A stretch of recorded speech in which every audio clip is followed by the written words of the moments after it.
Hello mga kasyurikat o sa mga katkat. Hello, hello, hello. Ito na naman si Syurikat Akira ang naglilingkod sa inyo, Cherries. Kumusta na kayong lahat dyan mga kasyurikat? At ito na nga mga kasyurikat, gabi na dito sa Stockholm. At tingnan nyo naman mga kasyurikat, diba? Maganda din siya pag gabi ng mga kasyurikat kasi nga, makikita mo na yung mga lights sa matataas na building. Sobrang ganda niya mga kasyurikat. Ito yung pinaka-center ng Stockholm mga kasyurikat. At napakalinis niya talaga mga kasyurikat. O tingnan nyo naman mga kasyurikat, o diba? Ang ganda, ang tataas na mga building niya mga kasyurikat.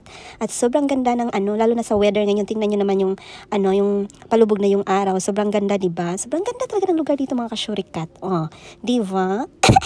Kasi lang mga kasyurikat, ayun na nga, wala tayong makikita mga tao masyado dito naglalakad. Diyos ko, mangaw mga kasyurikat. Diyos ko, saan na yung mga junjun dito?